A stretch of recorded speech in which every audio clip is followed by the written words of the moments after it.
हाडोळती गावातील 76 वर्षीय दाम्पत्य आपल्या शेतामध्ये आवताचा जू खांद्यावर ओढत असतानाचा व्हिडिओ संपूर्ण महाराष्ट्रामध्ये व्हायरल झाला।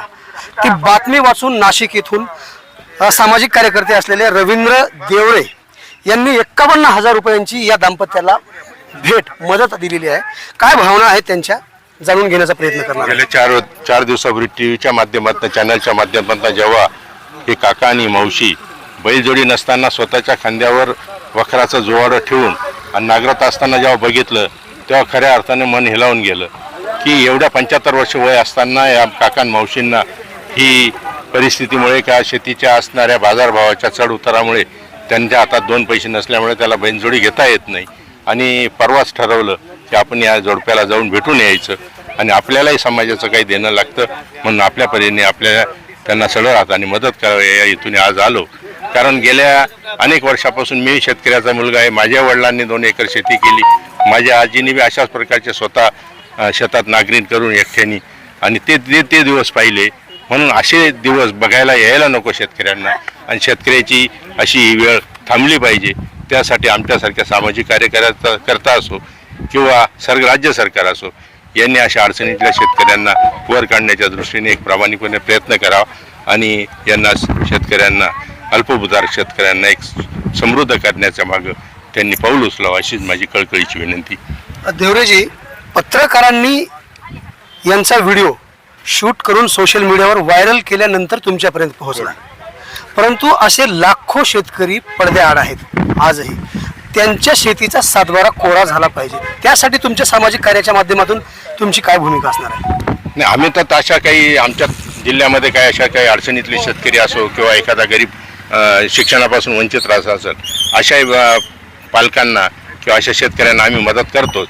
पण खऱ्या अर्थानं आज पूर्ण महाराष्ट्रातल्या शेतकऱ्यांच्या या प्रश्नांना वाचा फोडण्यासाठी या माझ्या चॅनलच्या माध्यमातल्या किंवा पत्रकार बांधवांनी जी आज हे दिशा दिलेली समाजाला आणि ह्या चॅनलच्या पत्रकारांच्या त्यांचे मी मोठ्या मनाने त्यांना धन्यवाद देतो, आभार मानतो आणि अशा पद्धतीच्या असणाऱ्या शेतकऱ्यांच्या किंवा सामाजिक असलेल्या अडचणी या आमच्यापर्यंत झाल्यावर आम्ही निश्चितच मदत करू आणि आम्ही पण शोधण्याचा प्रयत्न करून मदत करण्याचा प्रयत्न करू। रवींद्रजी देवरे यांची भेट पवार दाम्पत्याला मिळाल्यानंतर काय भावना आहेत हे सुद्धा जाणून घेण्याचा प्रयत्न असणार आहे। आमचं मन समाधान झालं म्हणून आम्ही त्याचे आभार मानतो।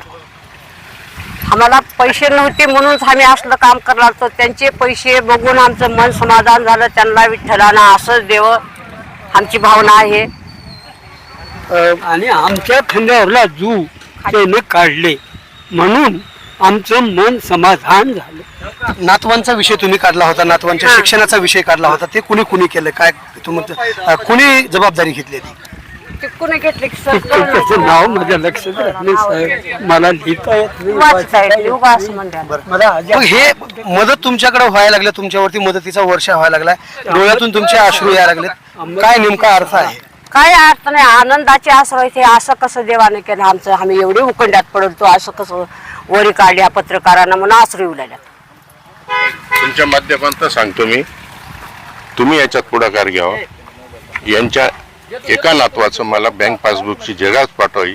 दर महिन्याला मी त्यांच्या शिक्षणासाठी 5,000 रुपये मी त्यांच्या बँकेच्या खात्याच्या अकाउंटवर वर्ग कराल, त्यासाठी तुम्ही मला पासबुक देण्याची मदत करावी ही तुम्हालाही विनंती करतो। नक्कीच रवींद्रजी, आपण जे शब्द दिलेला आहे त्यांच्या नातवांचा बँकेचा पासबुक त्यांच्या कुटुंबियांच्या जो कोणाचा असेल त्यांचा मी तुमच्यापर्यंत पोहोचविण्याचा प्रयत्न करणार आहे।